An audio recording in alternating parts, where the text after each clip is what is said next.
Ms. Greetings. Peters, Thank you for joining us. We will start the presentation shortly. Thank you. and Ms. Peters, we want to remind our guests that we are going to be recording this session. And then trying to set that up. Thank you for joining us this evening. We're excited to have you all. We will start shortly. For our attendees, this session will be recorded. Thank you.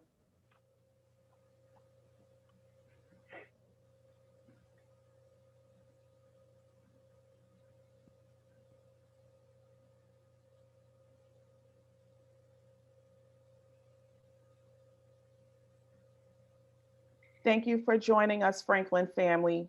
We will begin in approximately 1 minute. This session will be recorded.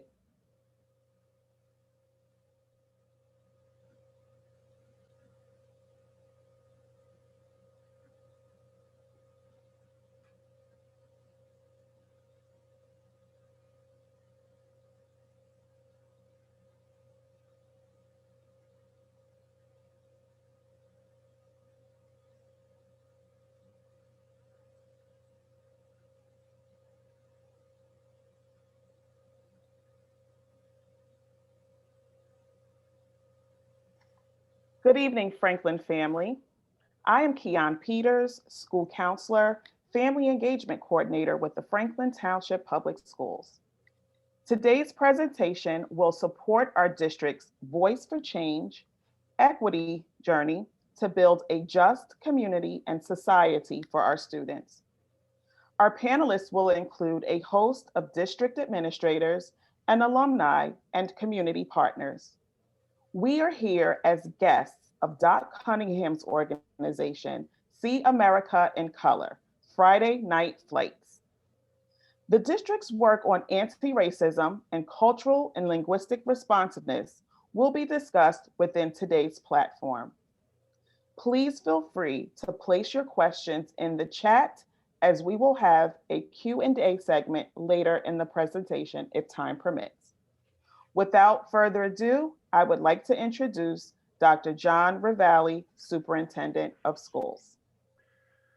Hello, Franklin community, and thanks for joining us this evening. My name is Dr. John Ravally, and I am the superintendent for the Franklin Township Public School District. Tonight, Doc Cunningham, founder and creator of See America in Color civic organization, has invited the Franklin Township Public School Equity Team to this, his first of several 90-minute discussions on social justice and equity. Tonight, our team will highlight our equity journey and specifically will speak to our recently board-approved equity plan and the journey we have been on to arrive at this plan. Doc, a resident of Franklin, continues to be a supporter of the Franklin Township Public Schools. I first met Doc more than a year ago when we collaborated to roll out the See America in Color essay contest, which is designed to engage communities in dialogue on the topic of social justice and equity. Since that time, we as a district have expanded our partnership with Doc and the See America in Color civic organization. And we are proud to join him tonight on the debut of Friday Night Flights. Without further delay, I'm pleased to introduce my friend and host of Friday Night Flights, Mr. Doc Cunningham. Doc? Thank you, John. Good evening, everyone. Welcome to See America in Color Friday Night Flight Kickoff. I am Doc Cunningham, the founder and creator of See America in Color, a social edge campaign and platform for having a better picture of civic and social issues for a higher level of citizenship. Now, before I get rolling, let me first thank Dr. Ravally for the great introduction and for the opportunity for See America in Color to partner with the Franklin District. As a matter of fact, in working through the many meetings we've had in planning this event, it's been nothing but top notch in terms of working with the district leaders. So thanks again to you, Dr. Ravally. Also want to acknowledge the teachers and students and staff and parents in the Franklin district. Heard a lot about your work for Black History Month. You know, these days with COVID, you can't just pop in at an event, but I heard you guys put a lot of effort into that, and it's great to hear. Want to also acknowledge Nancy LaCourte, Board of Education President, and her colleagues for their support of this event.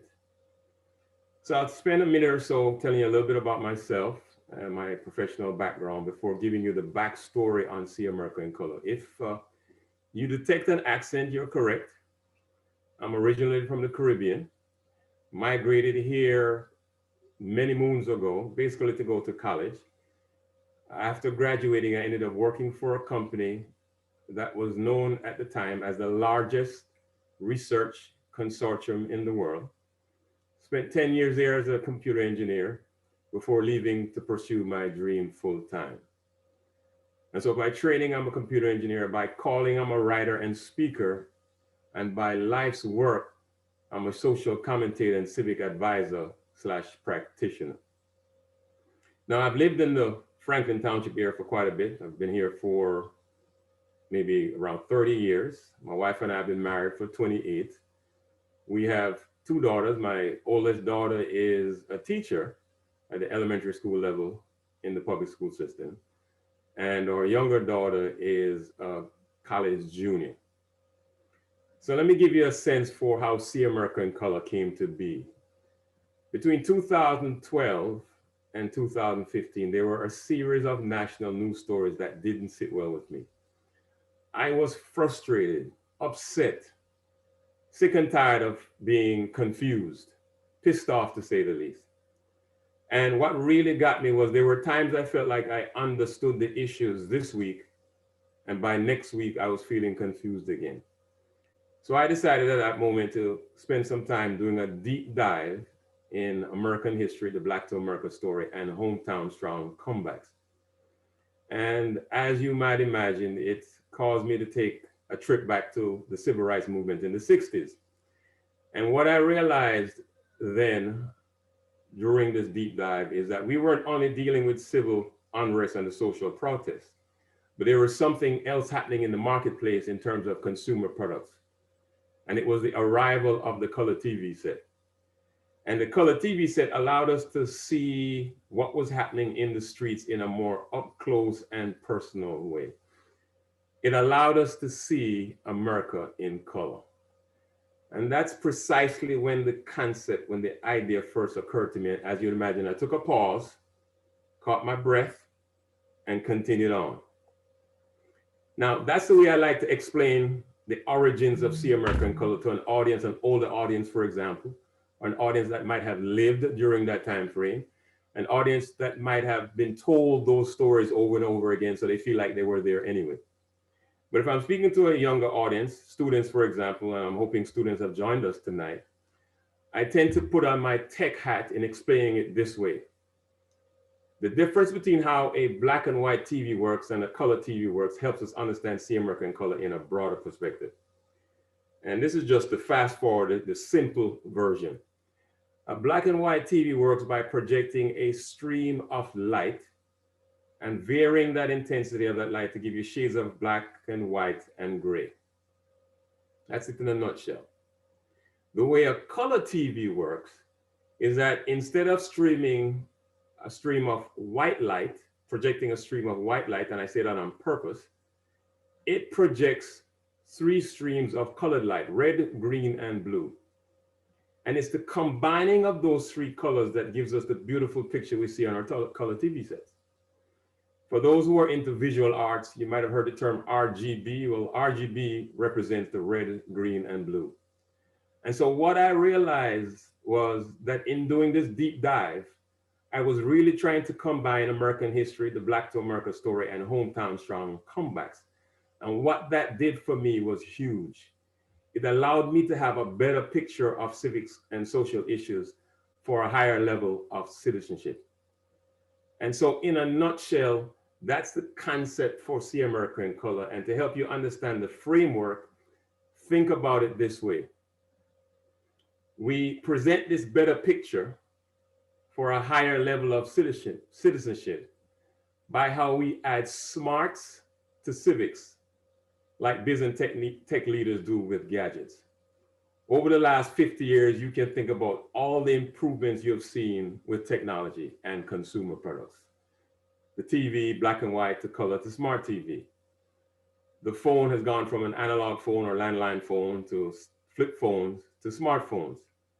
Cars also have smarts with backup cameras, blind spot alert, lane departure warnings, and collision alerts.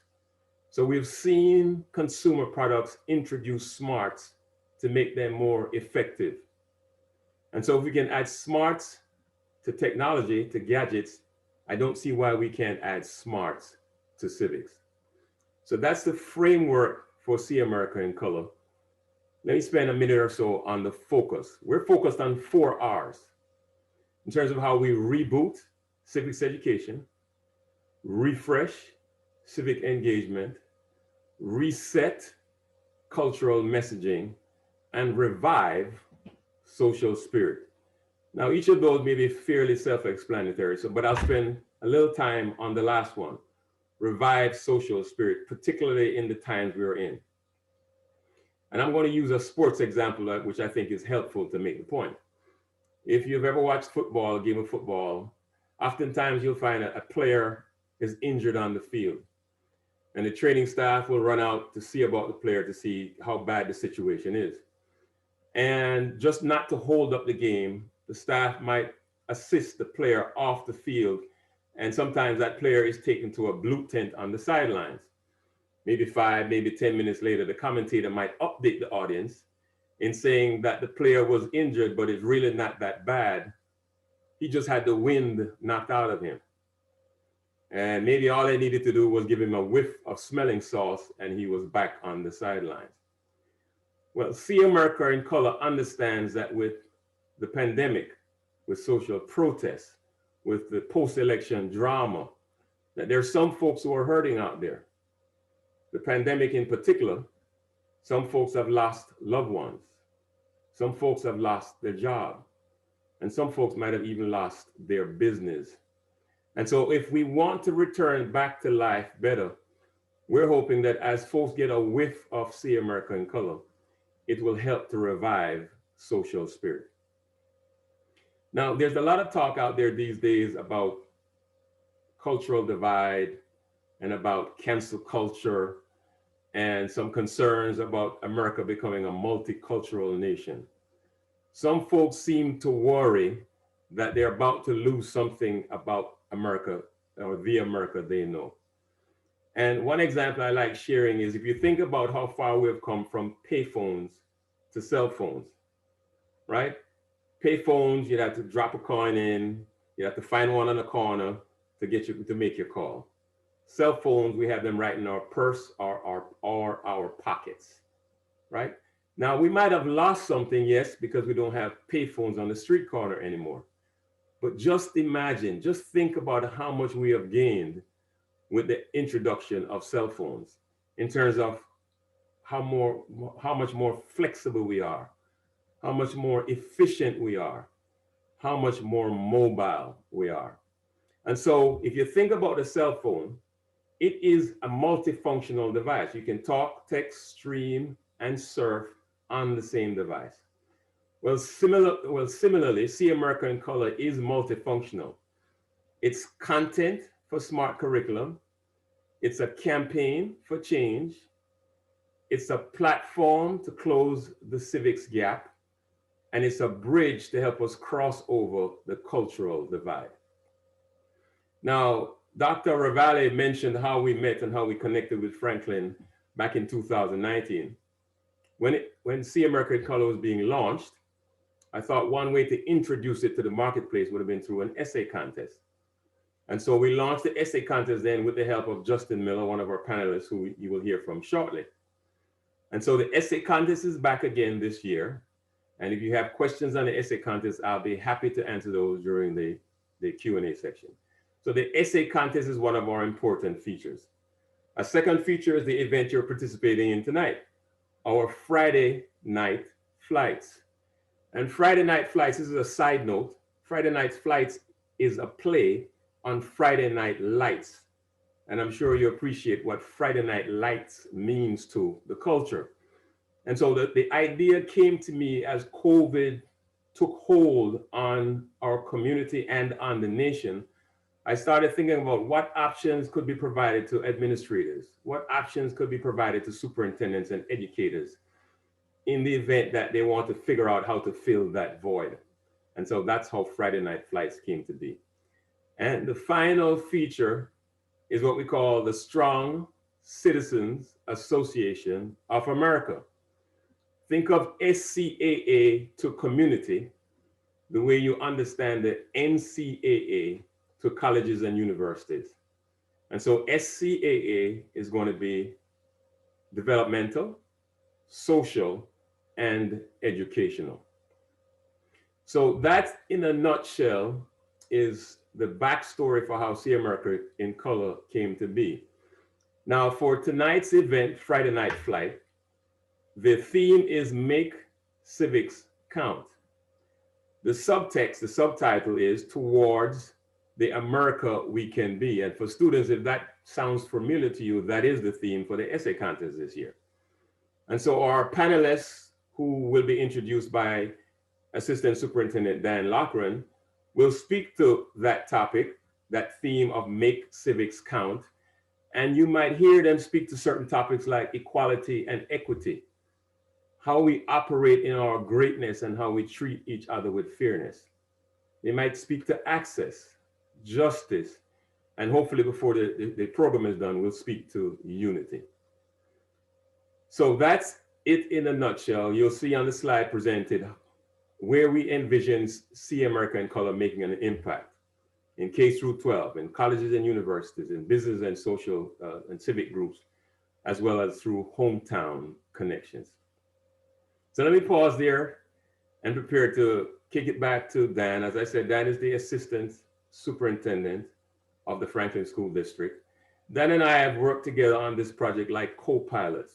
I can't imagine how many times we have called, emailed, texted each other just to make sure that we are in sync, on track, and keeping things moving. And so I am so appreciative of his involvement and his work. And I'll speak to Dan's role a little bit more later. So Dan, take it away and thanks again. Thank you so much, Doc. And that's a great introduction to tonight and to the work that you're doing. Very much appreciate it. My name is Dan Loughran. I'm the Assistant Superintendent, as Doc mentioned, and I'm happy to introduce to you our Voices for Change team for tonight's presentation. So in just a moment, Nikki Tatum, Vice Principal at Franklin Park and Claremont Elementary Schools, will be speaking, followed by Darren Plummer, Vice Principal at Franklin Middle School, SGS campus. We will hear from Jada Bethia. She's an FHS alumna, currently attending New York University. Then Justin Miller will speak. He's our Supervisor of Social Studies and World Languages. Lenny Stevenson has also joined us. She is a district equity consultant for us, also a scholar out of Johns Hopkins University and a teacher practitioner. She has a lot of experience in K-12 schools. Edgar Vasquez Molina is translating for us tonight into Spanish. Edward Ward is in the background providing technical assistance. He's our Supervisor of Instructional Technology. And also Mary Clark has provided communication support for us. And I should mention Keon Peters, who started us off as one of our school counselors at the Franklin Middle School Hamilton Street campus, and everybody here knows Dr. Ravally. So thank you very much. And Nikki Tatum, please take it away.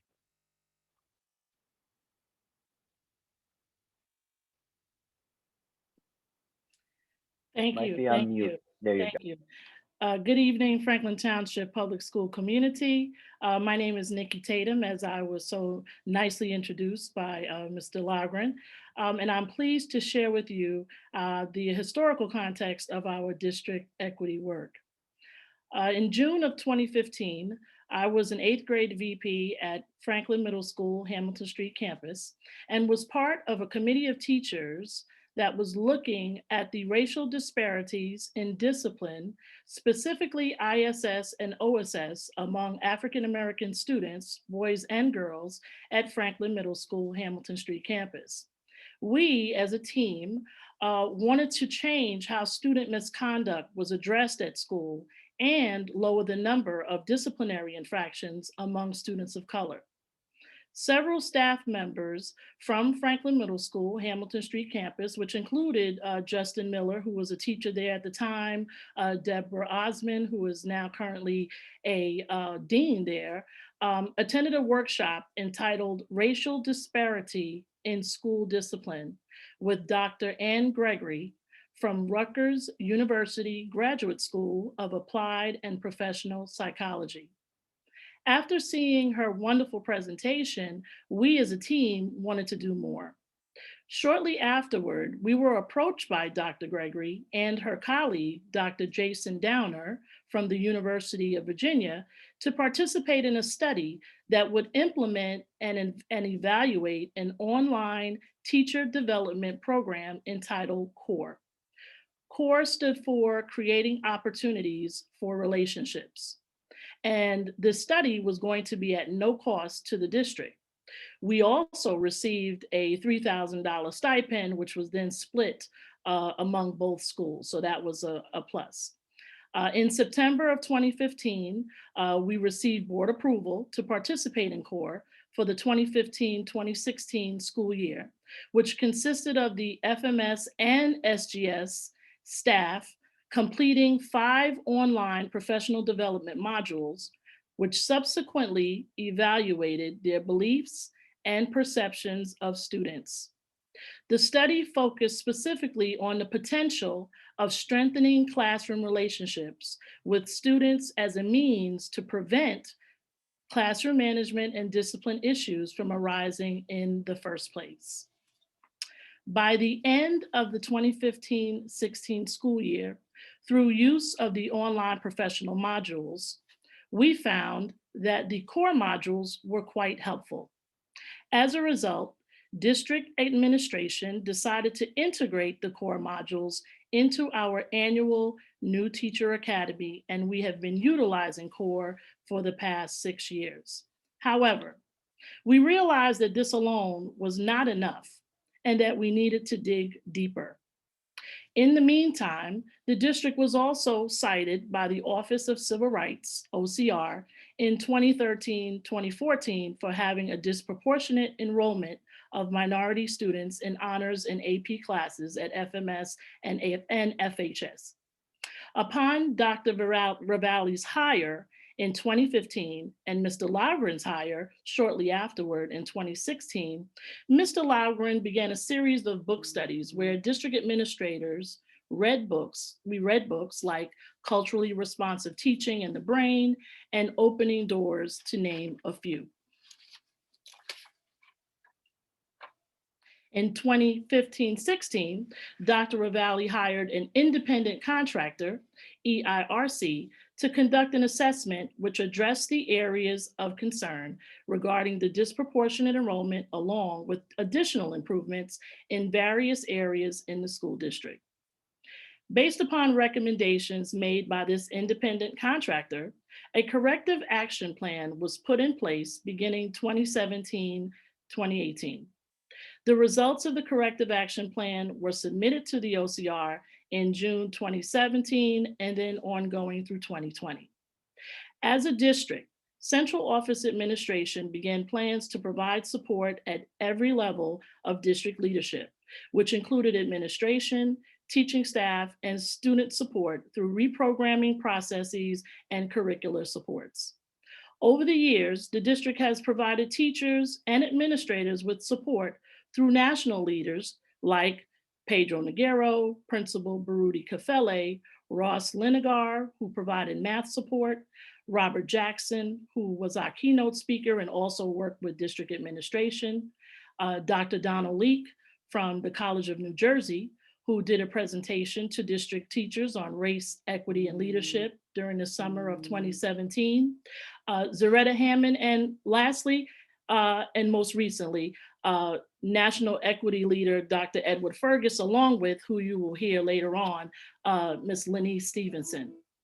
Franklin Township also participated in many out-of-district initiatives, including RISA, which was the Rutgers Institute for Improving Student Achievement, where Franklin Township presented its work at the time on what we were doing to address our issues with equity in the district, as well as our work with the New Jersey Department of Education, Equity for All, PLC, with, again, Dr. Donnelly from the College of New Jersey.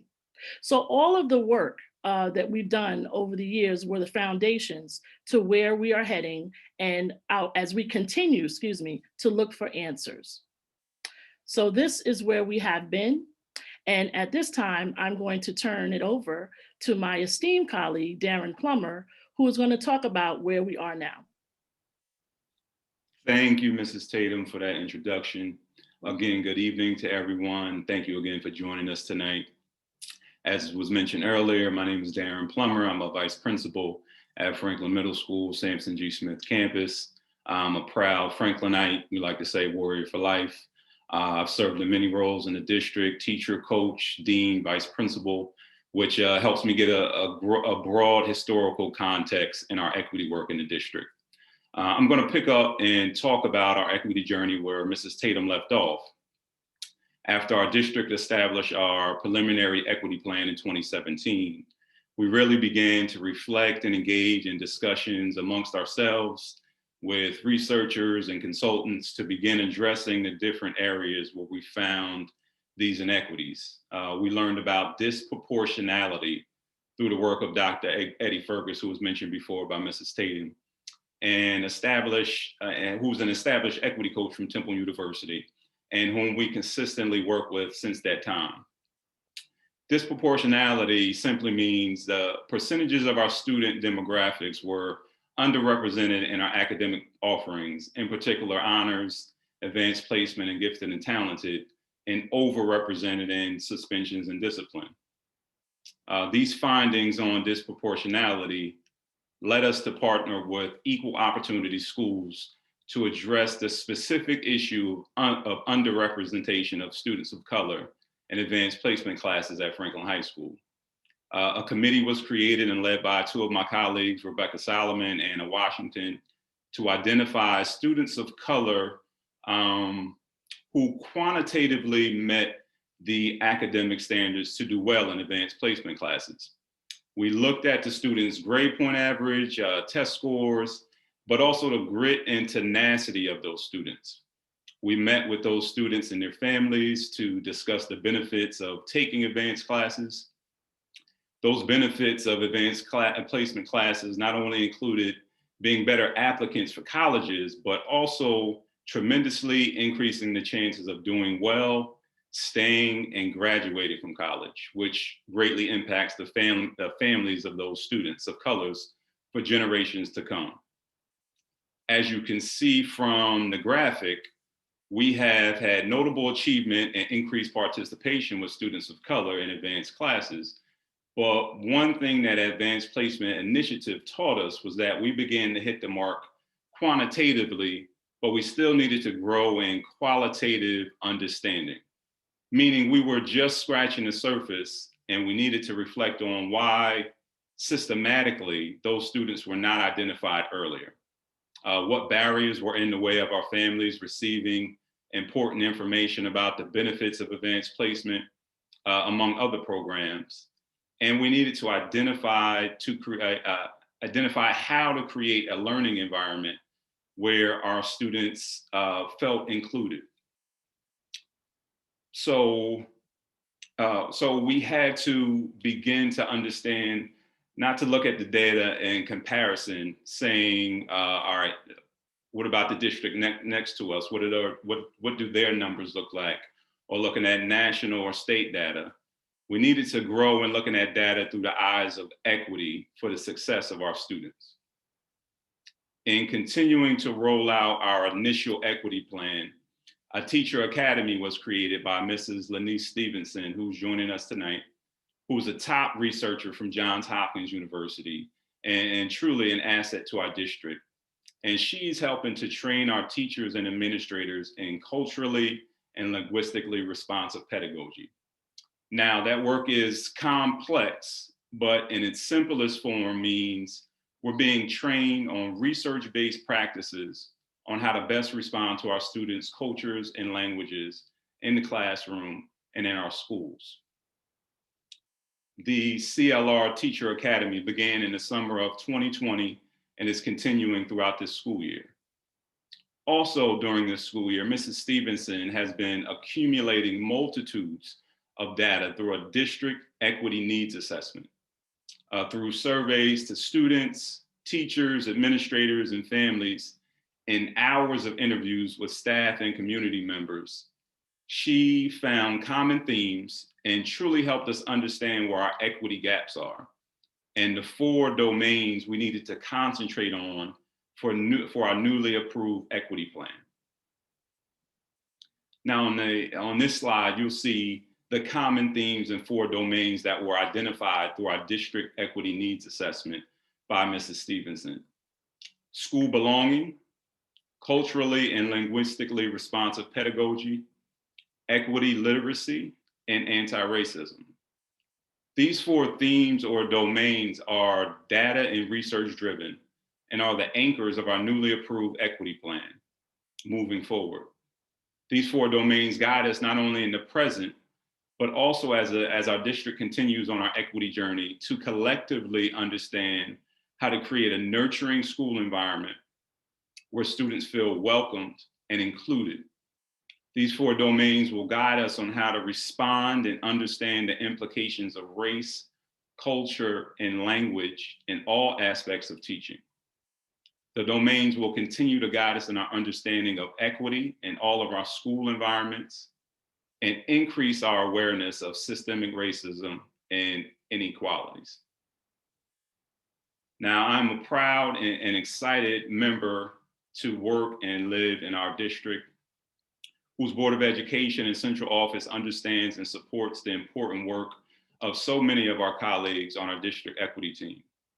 That support was never more evident than by advocating and improving our anti-racism policy and regulations this past summer. And I'm equally as proud of our next speaker, Ms. Jada Bethea, a young community activist who is an example to us all to get socially and civically engaged. She will talk about her initiative to make the course Race, Gender, and Equity a graduation requirement, and about the nonprofit she founded called Clued Up, where she hopes to engage other young people in social justice initiatives. So without further ado, a true example of a warrior for life, Miss Jada Bethea. Thank you so much for that introduction, Mr. Plummer, and good evening, everyone. As Mr. Plummer said, my name is Jada Bethea, and I am an alumna of Franklin High School here to talk to you about equity in education from the student voice. I currently attend NYU as a sophomore studying film and television, but I'm also a community activist and organizer. So on the next slide, you'll see that in a sense, my activism journey began in my senior year at Franklin High School when I decided to take an elective called Race, Gender, and Equity taught by Luma Hassan, which educated me on things I'd never been exposed to in any of my prior history courses. Topics such as mass incarceration, implicit and explicit biases, eugenics, and South African apartheid, to name a few.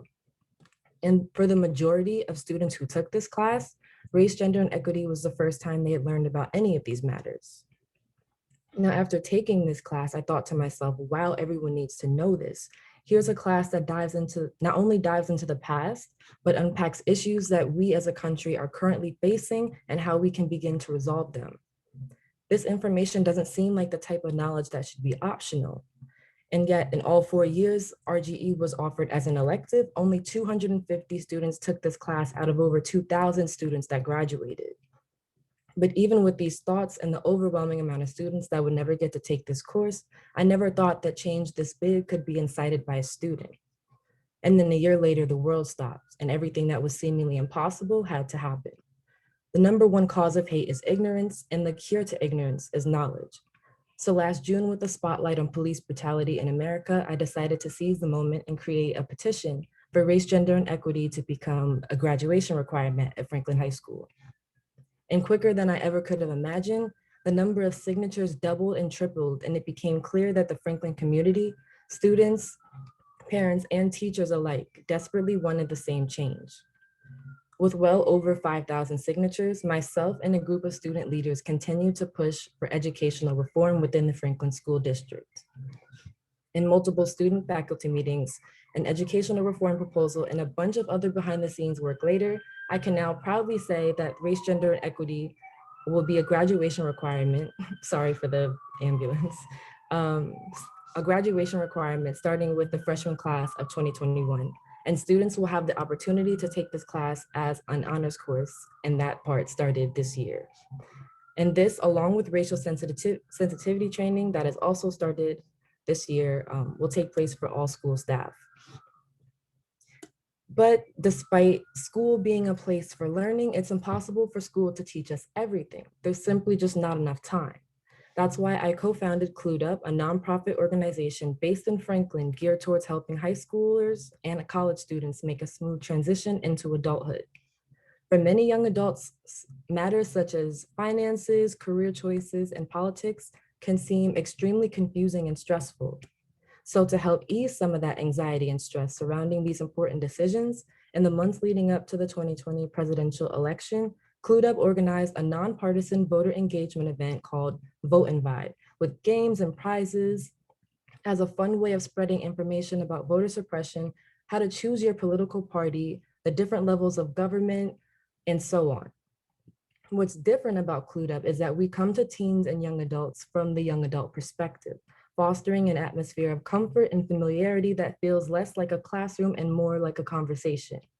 We plan on doing more events in the future to supplement students' institutional learning. So if you're interested in volunteering in any of our future events, please follow our Instagram page for updates because this is only the start. And now I would like to turn it over to Justin Miller, who is the supervisor of social studies, and he will be discussing the work he's done with student leaders. Thank you, Jada. And I really have appreciated the opportunity to work with just a dynamic alumna like Jada on her proposal to make race, gender, and equity a required course, and with the Clued Up initiative for the voter drive this summer. I think that as a district that we can be proud to kind of be reaching some of Doc's vision in what he's doing tonight by raising, graduating such civically minded students like Jada. I think that from the start, our district has always had an eye on equity. When I first transitioned from my role as Dean of Students into a supervisor role, the first thing we were doing were reading books like Opening Doors to really get a focus. I think the problem was there was an important lens missing, and that lens really being our student voice. So for example, through an administrative lens, I was able to identify things going into world languages classrooms, such as our students in our native speakers classes in Spanish knew far more Spanish than the students in our Spanish 2 honors classes, but yet they were not getting honors credit. So that was an area of inequity. We had several students passing AP tests as juniors, but there wasn't a second AP program for them to go into for AP Spanish literature. So we were able to make steps to kind of add programs like this. The data that we were looking at, which had student interviews from Lenise Stevenson with the Equal Opportunity Schools program, was very, very useful. But as a district, we weren't hearing from the most important constituent, which is our students. I feel that changed really in the reaction to George Floyd's killing and the petition that Jada put out there. It kind of forced the district to really just stop and listen. Here we had this petition with thousands and thousands of signatures, and we had a community that wanted to know what our response was. And we were in this odd circumstance where, normally when these types of issues would get addressed in a classroom, but when you're talking about things that are this sensitive in nature and affect so many people so emotionally, and you can't see how they're reacting to your content, we needed to make sure that we weren't going to be doing any harm. So after gathering and discussing as administrators and with our social studies department, we made the important decision to just kind of stop instruction for 2 days and just listen. We put out a survey for our students and asked them, what do they need? What are they going through right now? And the response was overwhelming. If you look on the slide, you can't see it, but within a very short amount of time, less than 2 days, we had well over 1,000 responses. We had over 1,200, and it was just paragraphs of data of kids pouring out their hearts and souls about what they wanted. And we read through and really paid attention to the data and used it to create a voice for change anti-racist curriculum, which replaced our social studies curriculum for 6 through 12 as kind of a response to what our students were asking for. But I think that the awakening happened, whereas we realized this was a very, very reactive response, and that whereas in the past we had done things like, okay, we'll include some more African-American history into our curriculum, we didn't realize that what needed to be changed was the curriculum itself, that it was the institution that was the problem. So, we looked at race, gender, and equity and making it a required course. We included it this year as an honors requirement so that students that want to take honors courses only would have an honors option, and also that the types of discussions that were happening in that class were the types of discussions that you see in a 300 level college class, because our kids bring so much experiential knowledge to the table. So we had already done this type of work before, where we have added extra writing assignments and extra readings and extra assessments to kind of open those doors for students. So we took the very important first step, and we realized that for the right conversations to be happening with all students, we can't be taking a group of students and giving them the honors version. Everybody really needed to be having those conversations. And that's really what we wanted to represent as a district. But we also realized this wasn't just about adding a class. So we continued to talk with community stakeholders like Derek Smith, who reminded us that our students have the recipe. Let them tell us how to bake the cake. And we have an organization in our district that's called YPAR, which stands for Youth and Participatory Action Research. And we had been working with YPAR in the past. The students at SGS, HSC, and FHS pick an issue that they feel is the most important issue that needs to be addressed in the school. They conduct research and they present their findings. They get to do it at Rutgers University. We've also opened the door for them to present to our Board of Education, our administrative teams, our teachers. But where we listened to them in the past, we finally are starting to realize that we need to really be hearing them. A moment like that during remote learning, which occurred, the district was strongly considering making cameras mandatory at the secondary level. And some of our teachers and our YPAR students gave a presentation, and they reminded us of the reasons why that wouldn't be equitable for them, and that we needed to stop looking at it as how we wanted to interact with our students, but what our students needed and how they needed to interact. So we, after listening to YPAR, reversed that decision, and we've continued to build in. So our 8th grade social studies curriculum and ELA, our students are reading Stamped by Ibram X. Kendi.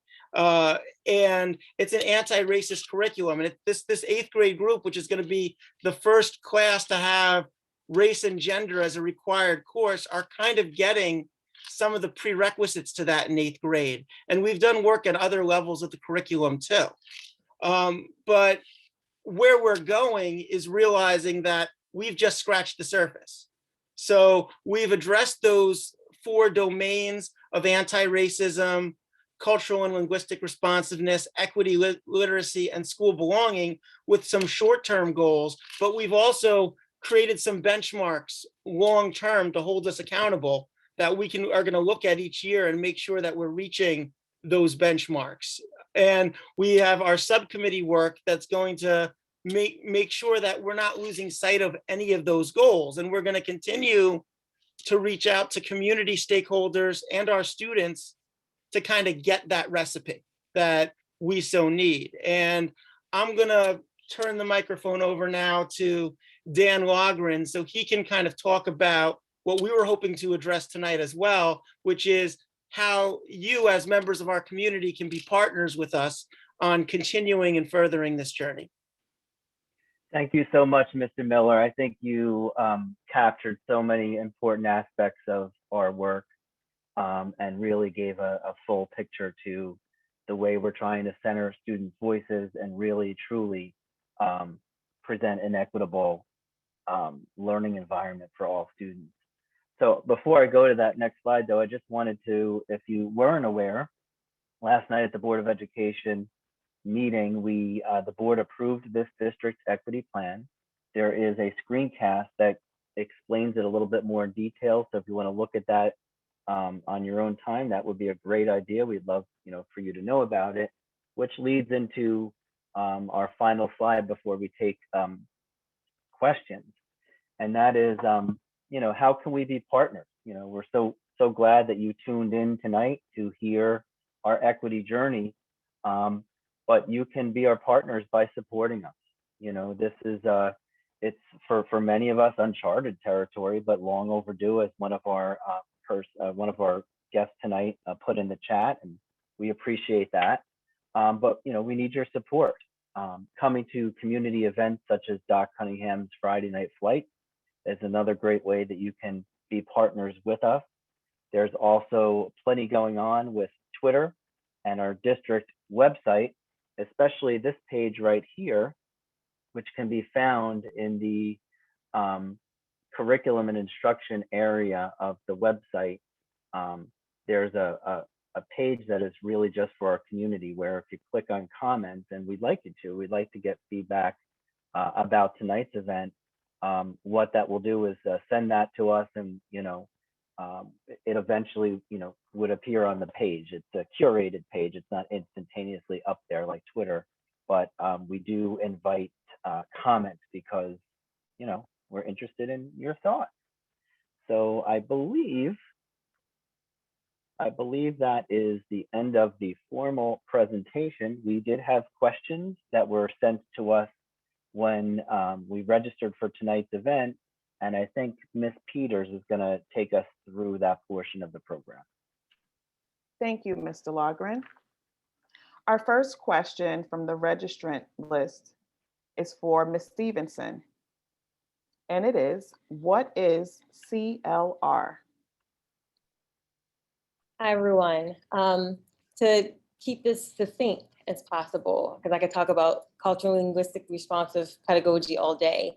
I just want to say that CLR is all about being able to see the students, to honor their culture, to honor their language, and to be able to integrate those aspects into the learning so that students are connected to every single lesson, so that students feel welcomed, they feel supported, they feel valued in the learning.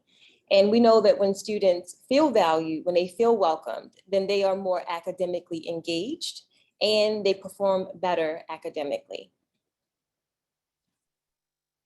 Thank you, Ms. Stevenson. And the next question is for you as well. What do you feel contributes to a higher percentage of Black and Brown students not meeting grade level proficiency in a district? I love this question. I get this question often. So I would ask first, are we actually focused on the right indicators of success? When we typically focus on academic outcomes, they're at the end of a term and we can't do anything about it. When we see the race gap, we often think that it's the students. But we realized that the students walk into a system that was not created for them. And so we have to work to deconstruct that system and be able to create a system where students do feel a sense of belonging. Because when students feel a sense of belonging, they are going to be more academically motivated. They're going to feel valued by the teachers. They're going to feel valued and included in the learning. And so when we, if you can think back when you were a student and you walked into a learning environment where you felt that your teachers understood you, you were able to learn easier and better. You were able to connect better with the learning and with your teacher. And so what we see is if a system doesn't do that intentionally, then our Black and brown students are walking in to classrooms where they don't feel valued, where they don't feel that they have the equal opportunity to learn.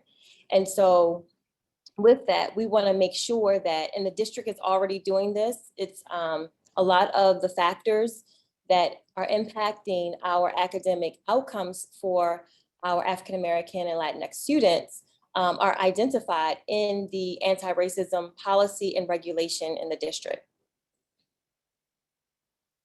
Thank you, Ms. Stevenson. The next question is for Mrs. Tatum.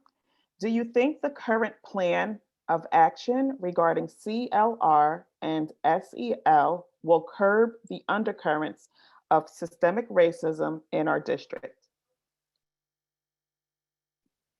All right, well, basically in a nutshell, yes, I do. As Ms. Stevenson said, CLR and SEL, again, are all based on particular academic work, which, with that as the base, it's providing us with the foundation that we need to do to move forward and to curb the undercurrents of systemic racism. Again, it's about building the foundation that we need to address those issues through education, through academic vocabulary, and that's what all CLR and SEL is about, especially in terms of social emotional learning. It's all tied in. So absolutely, I do believe that the current plan will curb it along with the rest of the work that we are continuing to do. Thank you, Mrs. Tatum. I'm going to take a quick question from the chat, and this would be directed towards Doc Cunningham. The question is, how does SAIC intend to benchmark success, or can you explain the success of this program? Well, thanks for that question. I like to explain where we are in our journey to that of giving birth, in terms of going from the womb to the world, right? And so in 2019, that was kind of like SAIC is expecting when we launched with the essay contest. Here we are now launching Friday night flights. And I guess this phase that we're in is going to be that more of an awareness phase of getting the word out that See America in Color exists, what it's about, and the different pieces I laid out in terms of its focus, its functions, its features, its frameworks. So normally when a mother gives birth to a child, that in and of itself is a success measure. Because carrying that child for 9 months, a lot of things could have happened. This vision, this idea has been sitting in me for a while. And as I might have mentioned before, or in our planning meetings, our mission is to awaken sleeping greatness by how we reach higher towards civics engagement, American dream, and civics education. Thanks, Doc. The next question is for Mr. Miller. How can our district ensure that every student has equitable access to the highest quality of educational experience? This is something that we spend a lot of time working on. It's how we build our schedule. So for example, we were looking to build in an 8th grade honors social studies course, which I was against a pullout course for separating our honor students from standard students because I feel that social studies naturally lends itself towards differentiation. Also, because of the way that our schedule is built, the schedule would actually stand as a potential obstacle where students might have to choose between the ability of having an honors course. So what we did is we created an open access where, yes, we have our students that get automatically recommended for the honors work, but we see ourselves as a public school, and anybody who wants access to a rigorous social studies curriculum can choose to opt in. Now, there are some tasks we ask them to do just so that they are completing those honors tasks, but we don't try to prevent access for that program. Similarly, at the high school in French and Latin, we don't have as many teachers. So for a staffing reason, we were unable to offer French 2 honors or Latin 2 honors. And we corrected that by utilizing heterogeneous work and making, Spanish, Latin, and French equitable towards each other by differentiating the tasks. So those are things that we think about. I'm proud that in our world languages department that we have native speakers classes because the needs of native Spanish speakers are very different than the needs of novice learners of Spanish. So we have designed specific courses to cater towards those needs. But beyond just the course structure, it's how we staff our buildings. We try to put our best teachers with our students that need them most, and that's something that we've always done as a district to try to make sure that the students that need the most are getting the most. Thank you, Mr. Miller. And this next question is actually for you as well. How does showing students a diversity of images help instill self-esteem?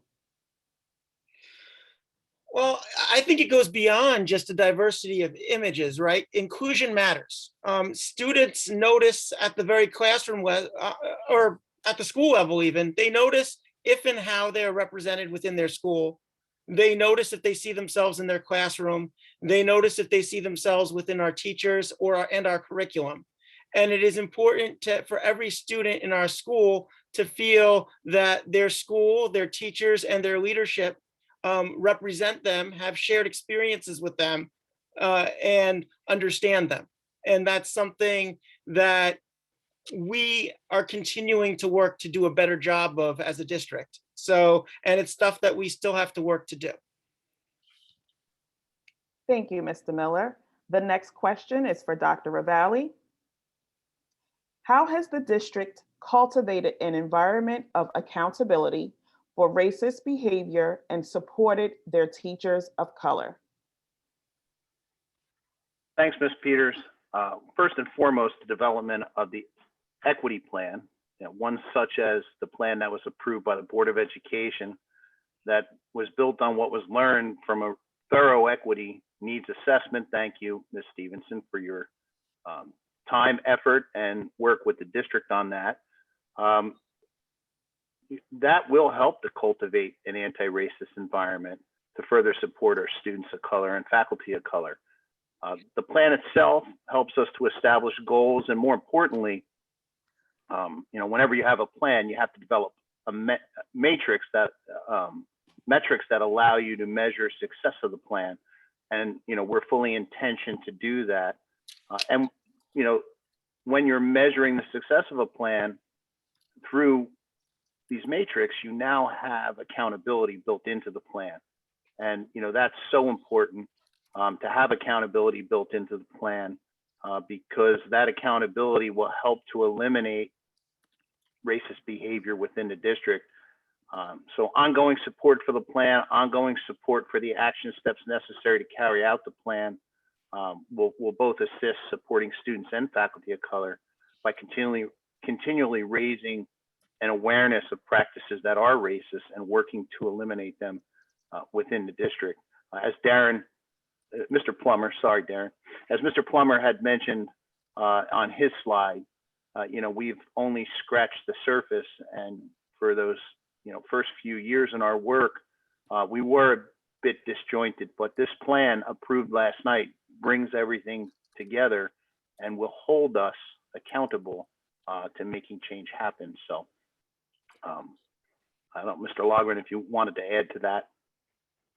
I think that was said very completely and clearly. I mean, in that generalized nature, and obviously, you know, when we see egregious things that we have, you know, historically a process, an affirmative action plan that we follow, you know, but in that generalized way, yeah, I think it's early and we're in this work. I think it will lend itself to reducing some of the microaggressions and things like that we see. Thank you, Mr. Logren. And the next question is for you. What is the district doing to make more of the administrators diverse? Well, I think it's important to, and I'm really glad this question was asked because, you know, diversity is just a layered term, right? It's not a monolithic value. So for example, there were questions in the chat tonight about special education and equity when you're talking about special education learners, and certainly equity in our district is measured in so many ways, but one significant, so I'll get to that administrator question in a second, but just the idea of diversity and equity is in the forefront of my mind right now. You know, we've had different struggles with, you know, some of our kids have had some trying circumstances who are new to the country, new to the district, who are English learners.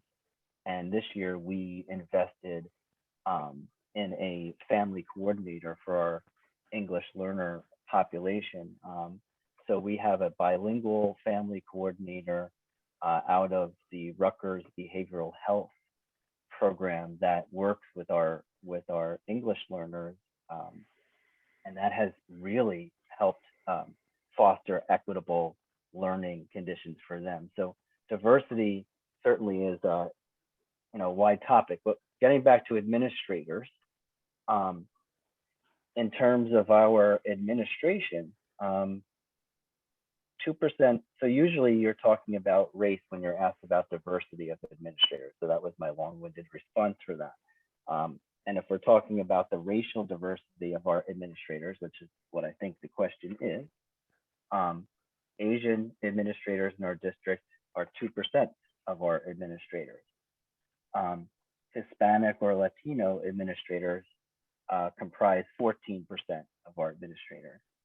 Black or African American administrators in our district, 33%, and white administrators are 51%. So we do continue to examine our recruitment protocol so that will promote diversity in our administrator ranks. But I just, I wanted to just speak about the different diversities and equities there just leading up to that. So thank you for asking that question. Thank you, Mr. Logren. The next question is for Ms. Stevenson. How can we incorporate CLR into social emotional learning? And I think that Ms. Tatum did speak to this as well. But when we talk about social emotional learning, we're talking about being able to see the students, the individual students, and to understand what they need socially and what they need emotionally. Social emotional learning is a form of culturally and linguistically responsive pedagogy because they are trying to accomplish the same goals. When our students see themselves, when they know that they are around caring adults who want to get to know them and understand their needs and to meet their needs, that's social and emotional learning. When those adults are using the practices that are embedded in CLR pedagogy, they're doing the exact same thing. So we can't parse those two things apart. CLR is all about the way in which a teacher is thinking, the way in which a teacher is doing, the way in which a teacher is teaching, and the way in which a student is learning. And so in the classroom, teachers should be doing both. They should be checking on their students and making sure that they're meeting their social and emotional needs by being able to identify the students, their values, their home culture and language, being able to communicate and teach them through those lenses. Thank you, Ms. Stevenson. The next question, Mr. Plummer, how do you have an honest conversation about race with your team without being biased? So how do you have an honest conversation with your team without being biased? So I mean, that's a tough question, but I think each of those conversations for each, parent or adult talking to a teen is going to be different. But I would say lean on two H's, right? Historical and honesty, right? We've all been indoctrinated into a country that has a concept of race. And there's been a multitude of historical periods that you can lean on. When you talk about slavery or vacancy acts, or the Civil War, or Jim Crow, or civil rights. There's a multitude of examples that you can talk to historically to give a perspective and a context. And then I say honesty because you have to talk about your honest examples from your life and talk to them in relevant terms so they can understand where you're at and your understanding, your thinking. So I think that will help decrease any bias that you have when you lean on those historical periods and the honesty of your own experiences and circumstances in your own life. Thank you, Mr. Plummer. Mrs. Tatum, the next question is for you. What support is given to teachers to truly assist them with understanding their role in providing equitable classrooms to help students? Well, I believe that there's been numerous supports that have been provided over years. In particular, as I believe, I think it was Darren had shared regarding this work. Teacher leaders were provided with training over the summer on this work, as well as administrators. As a matter of fact, we were trained together side by side. We continue that training during the course of the school year so that we can, refresh and continue to work on the skills and strategies that Ms. Stevenson has been working with us to develop so that as we continue the work with our students, we'll be able to fully, and the teachers most importantly, will be able to understand what it is they're doing and the importance of it and how to go about imparting these strategies as they work with our children, as they develop their lessons and with instruction. Also too, we work very closely with our new teachers through our new teacher academy. As I stated before, we still use the modules in core as well as the teacher leaders and building administrators who assist with New Teacher Academy and having these conversations with new teachers as well, so that we can better prepare and turnkey the work that we're doing with our CLR Teacher Leadership Academy as a whole. And Ms. Tatum, I would just add, Ms. Stevenson just reminded us it's about 40 hours of training that our teachers go through with that. Significant. Thank you, Dan. Thank you. Yeah, thank you. Okay, thank you. We'll now move to the questions in our chat. Due to the best interest of time, we will try to answer as many as we can. The first is for Mr. Logren. Will there be a recording of this event for those who could not attend? Yes, we are planning to have that. I haven't quite determined where exactly that's going to be, but I know the point of us recording it was not, just for us. It was for people who couldn't be here tonight. So I would say for the folks who are here, stay tuned with that website that I showed everyone. I'm sure we'll have information about it there. Thank you, Mr. Logren. The next question is for Mr. Miller. Were all 8th grade social studies and ELA classes able to participate in reading stamped, or was it select classes? And thank you for that. I do need to make a slight correction there. Social studies has firmly embedded an anti-racist curriculum and has included aspects of STAMP. So on some level this year, all students have gotten exposure to that work. We piloted Stamped in a couple of select classes to see how our students were going to respond to it. And my understanding is, based on that pilot and the success of it, the recommendation is going to be that it will be fully implemented in all ELA classes next year. That's correct, Mr. Miller. It was board approved, I think, last month for that purpose. So yes, that is the plan. Mr. Miller, the next question is for you as well. I've heard from some parents who are not fans of the RGE class becoming a requirement, but have little to no knowledge about what the course is. Could you briefly give a description of the class and why it's beneficial for the students? Absolutely. And first, I want to thank Zakia for the question, former student of mine when I was in the classroom. Yes, race, gender, and equity is probably, when we were in person, if I was having a bad day, it was one of my favorite classes to just walk into and hear the conversations, because they're necessary conversations. There's not a college in America that doesn't have a course where they look at issues with gender, where that they look at social issues concerning race, systemic racism, the school to prison pipeline. It's an honest place where students are getting really the real history, which is absent the white supremacy that is kind of built into our standards. And when I say that, we have standards to talk about George Washington and Thomas Jefferson and all of their accomplishments, but we don't talk about the other side of the history. And when you're looking at this course, it's looking at contemporary issues. It's student driven.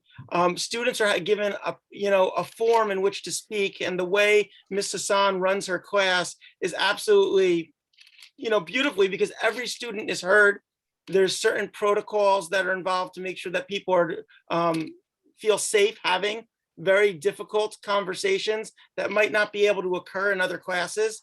And it's something that I really feel that if you're looking to send your child out into the world or to college, that this is a course that they need to have to truly understand an appreciation for some of the struggles that, people whose shoes they have not walked in are faced with.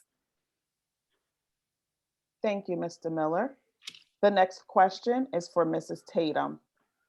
Are there equity, diversity, cultural awareness initiatives at the K-5 level?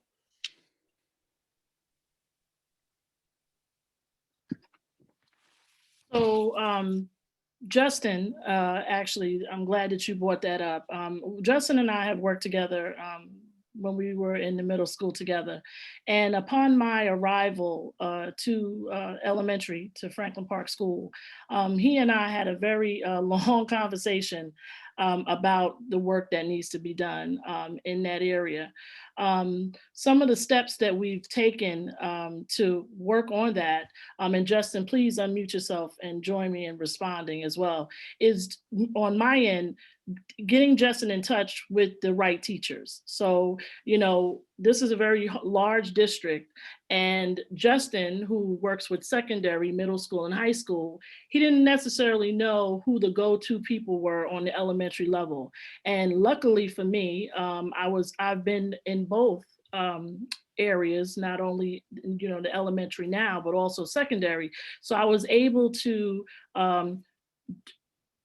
connect, Justin, with the people, with those teachers that could support him in developing the curriculum for the younger grade students. So Justin, you can go ahead at this point and share. So we had a couple of challenges, and the real challenge was absolutely getting the right elementary school teachers involved in the curriculum, but that the lens that most people look at when hiring elementary teachers is, let's be honest, it's teaching kids to read and it's math. So they're looking at ELA and math, and we've had some comfort issues with non-certified social studies teachers teaching social studies content. So some of the things that have happened is, yes, Nikki Tatum has given me some tremendous leads. Our CLR team has put me in touch with more teachers and coaches that are interested in social justice. And I've also been able to get certified social studies teachers down there to kind of talk more about the appropriate way of writing the curriculum, but we still have work to do, because what was a benefit this year, and I think it's going to expand, is it's hard to coach teachers physically in 7 different elementary schools. Because of remote learning, for the first time this year, I was able to have conversations all at once with all the K through 2 social studies teachers, and then all the 3 through 5 just on a Zoom call. And I think that that's something that even when we return to in-person is going to survive the pandemic. So we can start doing not just here's the curriculum, but some more individual coaching about how to implement that curriculum appropriately and in a meaningful way. Thank you, Mr. Miller. And due Ms. to Peters, yes, sir. Dr. Ravally, I'm not so certain. Did you see the question for Doc? It is his program. I don't want to hog the whole time up. There was a question for Doc on how does See America in Color intend to benchmark the success of their program? Yes, Dr. Ravally, we addressed that Gotcha. intermittently with Yeah, early on. Gotcha. I just want to make sure that he had his opportunity. Thank you. Yes, no problem. Thank you.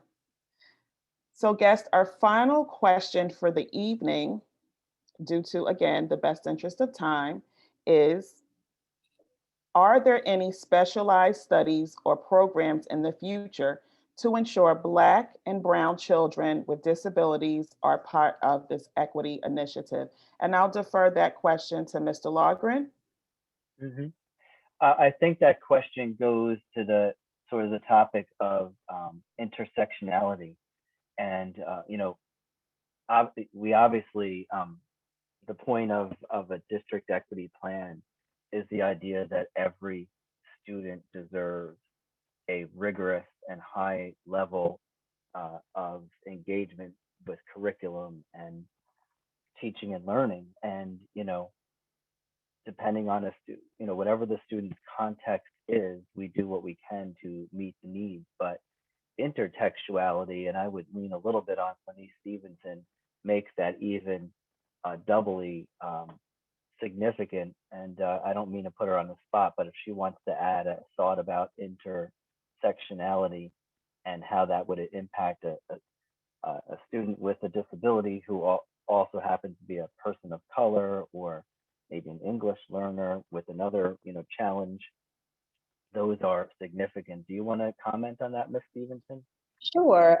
I think that when you all looked at the disproportionality data, you were able to identify that there was an overrepresentation of African-American and Latinx students. And so when we are helping teachers to be able to transform the learning experiences in the classrooms and to be able to scaffold for students, that means that students, regardless of their disabilities, will be able to access the curriculum in the best way for them. And so in measuring student performance, of course, a portion of that is about measuring performance for every single subgroup. And we talk about intersectionality because some people may not know what that means. That means that that student is a part of a traditionally marginalized group.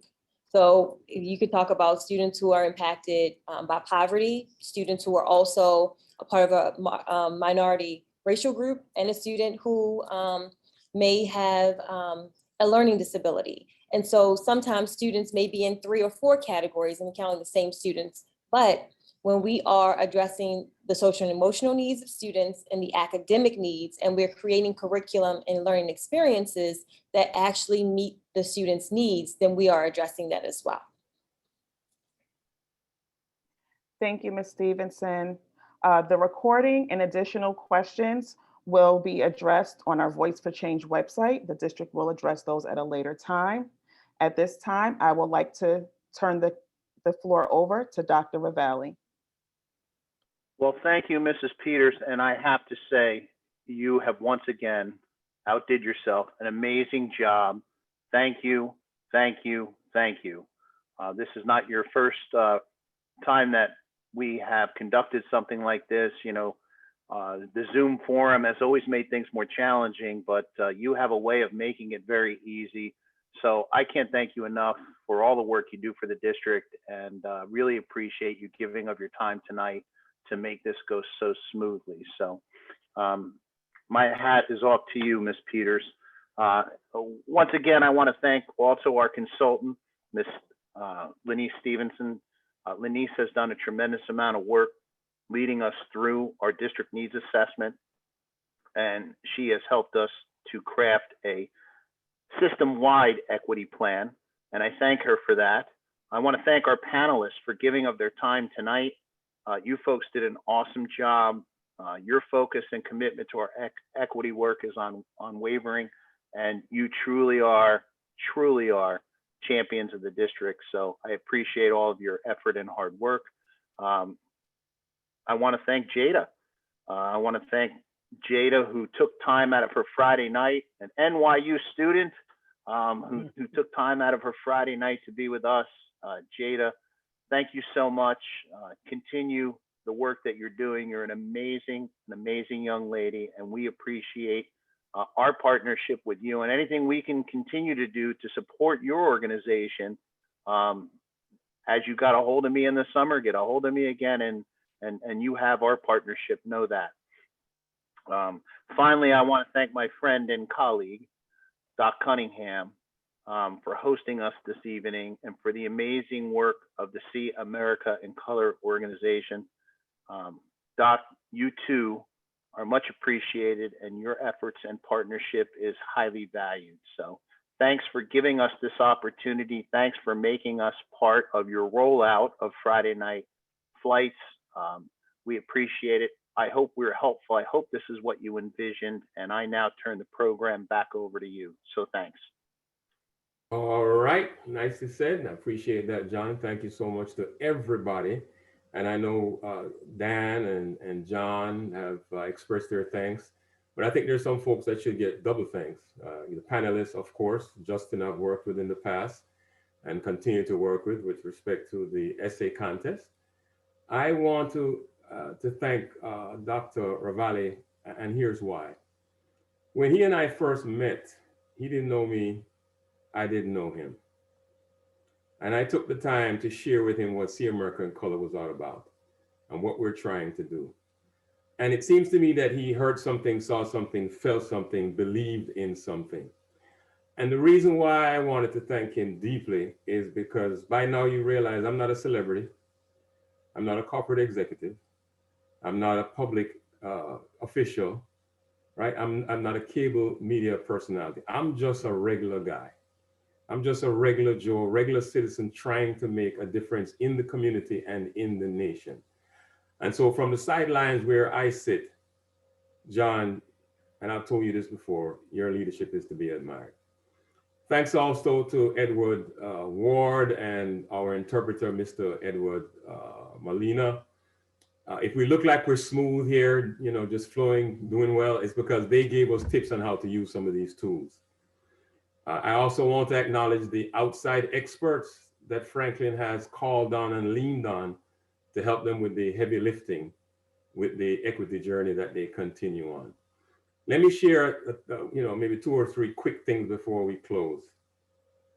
If there's a single takeaway I've gotten from our meetings over these past few weeks and from tonight, it's the idea of recognizing what I call trailblazer alerts. We have all kinds of alerts in life that we have to deal with.